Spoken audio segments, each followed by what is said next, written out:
about the Josh Garnett block and pancake on the screen pass to Daniel Marks? I think how viral it went, and how quick it went viral, kind of speaks for itself. You know, I think last time I checked, it was on Vine, had like 3 or 4 million views or something like that. So that kind of just goes to a testament to him and how powerful a player he is and how explosive, and gets out there in space and goes against a little pencil neck DB and kind of just throw his face in there and just blow him up. But that was something that gets us really juiced. I remember because we were all going out there for the screen blocking our guys, and we saw Marks finishing the run, and we just see somebody go flying up in the air, and Josh is still on his 2 feet. So that always gets us hyped, particularly as O-linemen, just seeing each other kind of do well and blow people up. There was Keller Chris pancake block, then you got Francis Owusu Cats, then Joshua Garnett. Are you guys just Vine worthy? Yeah, I guess you could say so. I guess on the offensive side, we've had a decent amount of like big highlight plays this year that people love to watch and roll back a few times to crack a laugh or two and smile. So all those plays have been huge, and there's been countless others that are fun to look back on and be happy that we have so many different players that can make big plays like that, and just kind of get all of us excited and into the game and just have a blast out there.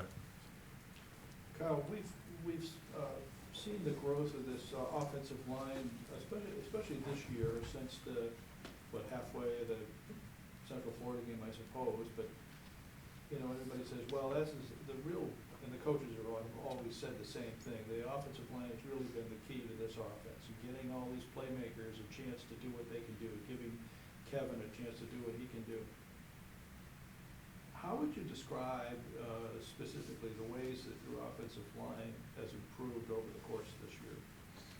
Yeah, I would say every week we've gotten a little better and better, and with the running backs and the skill players we have, like you said, it's easy to get runs and big plays going. We just kind of, a lot of times we say we just got to get the play started, especially for backs like Christian, Barry, and Ramon. We just kind of got to get our job done. And, I think something that was happening a lot before or in the past, guys would be trying to do too much a lot of times, not really focused solely on their job. And I think throughout the course of the year, everyone's really, honed in on their specific job, each playing and play out, and really focused on that one job for that play, and really nothing else matters for that regards. There's no secret formula, nothing special that we've done. Our efforts has been there for since I've been here. That hasn't changed, but obviously the execution has been a lot better, especially the last few weeks. So now I think it's just a testament to our coaches preparing us and everyone coming out and holding each other accountable to the Stanford standard that we set, and just getting our job done. In the Northwestern game, for example, do you think part of the problem was offensive line guys trying to do too much? I can't remember particularly. I know a lot of times it was, just maybe that's not like something that would happen all the time, but a lot of times it would just be someone would, miss an assignment. It would always be one person that has that air, either the backside or a little miscue that kind of just disrupts the whole play. And whereas currently it's kind of everyone just, like I was saying, just kind of honing on their job and just doing it to the best of their ability. The reason I asked, that game seems like such an anomaly considering everything that has gone on since then and how well you guys are playing. It's just I look back on that game and say, I still ask myself, what happened in that game? I mean, do you guys do the same, or do you just say, well, that was history and we're well over that now? Yeah, I mean, we definitely are way past that. Coach Shaw always loves to use the analogy of keeping everything looking through the windshield. Can't look in the rearview mirror too long, or you're going to crash the car. You can't look in the GPS down the road too far, else you're gonna crash. So we really try to focus on the here and now. And you obviously you gotta kind of look down the road a little bit and kind of look in the past and learn from your mistakes.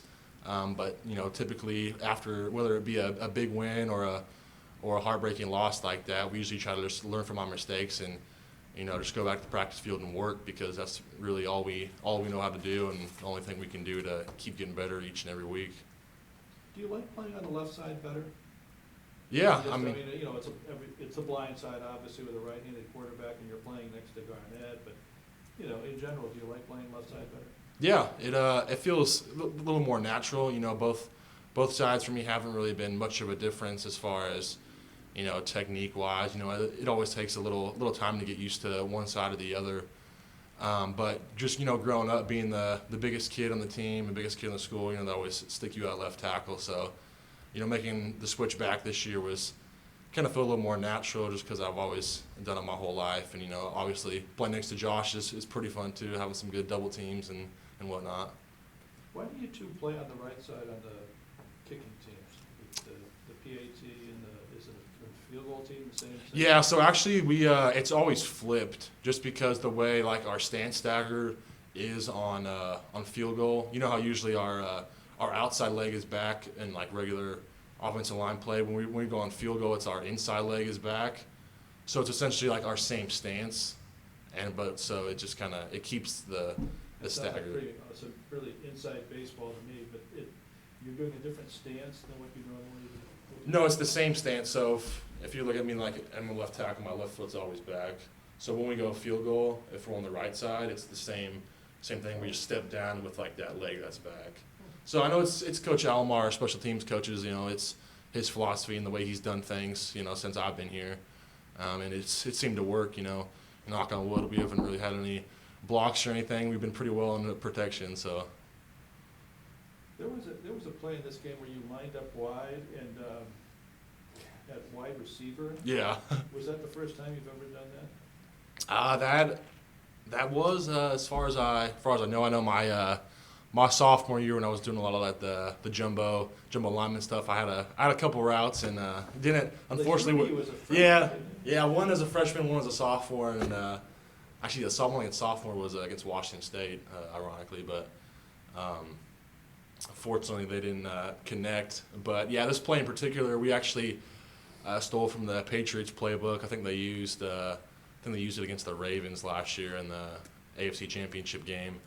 But it's kind of a little quick, like really quick, like rush to the ball kind of play, and kind of put out there and try to confuse the defense. We had Greg Tabuada over there at left tackle, and he wears 88, now we're 78. So we were hoping that they can kind of trick him a little bit to thinking that he was me. I know he tried to emulate my tackle stance a little bit and did a pretty good job. So I know from the wide view, I'm like, damn, he kind of looks like me a little bit, but you see me in the slot and it's kind of noticeable. But so did you hear any of the Huskies say anything like, hey, what the hell is this guy doing out here? Or yeah, I didn't hear any in particular, but going back on the sideline, I know Josh and Graham were saying that they were a little discombobulated beforehand.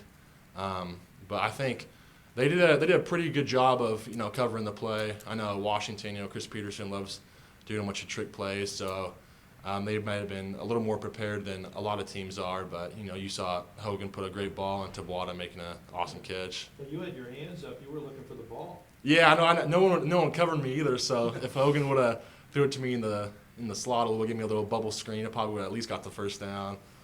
But you haven't caught a pass, right? I have not. Did you ever catch one in high school? Nah, never. How about in Little League? No, I played fullback on my 6th grade Pop Warner team when we get to the goal line occasionally, usually just for like a lead blocker, and I actually had a touchdown once, so that was my little glory moment right there. But you've never caught a pass in your life? Yeah, never caught a touchdown pass, or never caught a pass in a game, I guess. Yeah.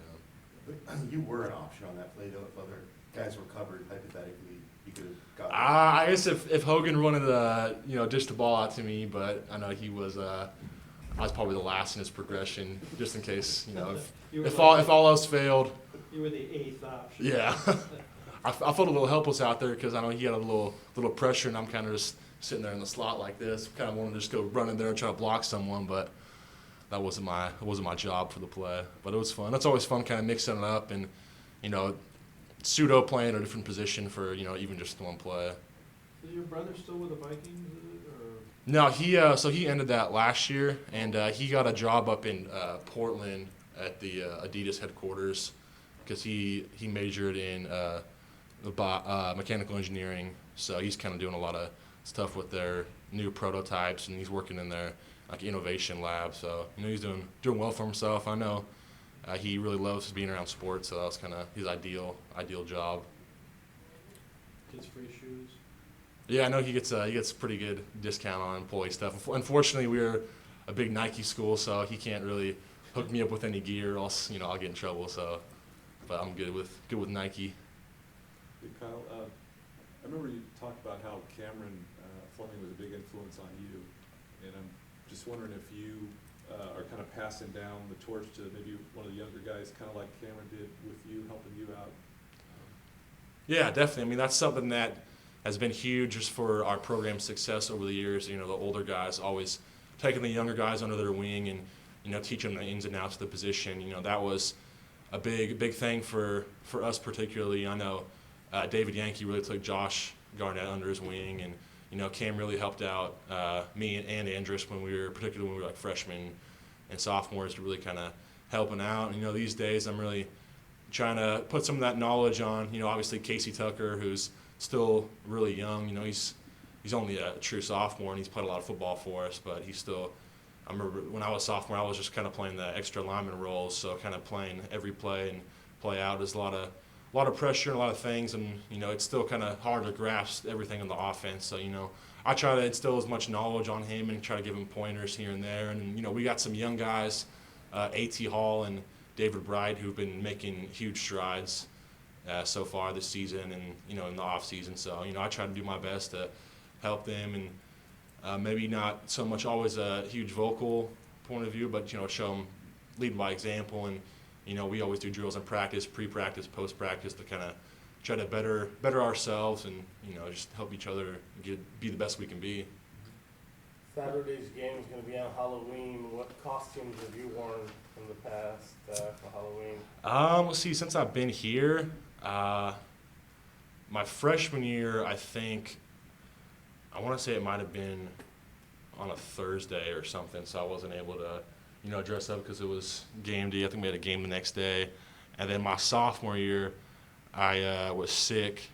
But last year, me, Josh Garnett, and Luke Kamatule, we all kind of made a little crazy costume. It was I'm not really sure exactly what to call it, but we all wore wife beater tank tops, and we had like those white Jabberwocky masks with some like dreadlock beanie thing we found at the costume store because it was kind of last minute. We're trying to find, but it was cool seeing all of us are like 6'5", 6'7", all 300-pound guys running around with huge masks and dreadlock wigs. So it was funny. Kind of scared some people a little bit, but it's always a good time just doing that with your friends or whatnot. And it's unfortunate we're not going to be able to this year, but nothing else I'd rather be doing than playing a game than going to Halloween stuff.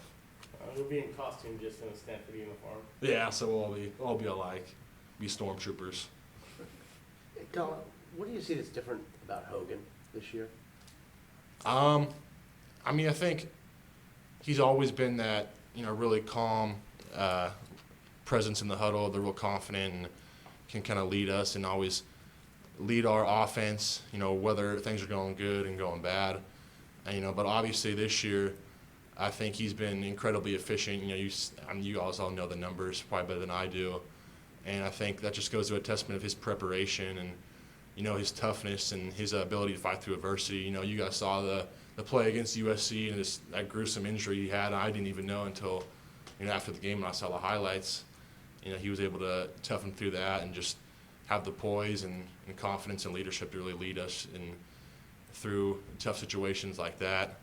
And I say he's been a leader for the last few years, but this year I feel like he's really stepped up into that team leader that we need him to be, that really drives us, like I said, when things are going good or when things are going bad, and that he's the vocal positive voice that's constantly there, that just helps us, that helps the team have a good demeanor and good poise. Any other questions? All right, thanks, guys.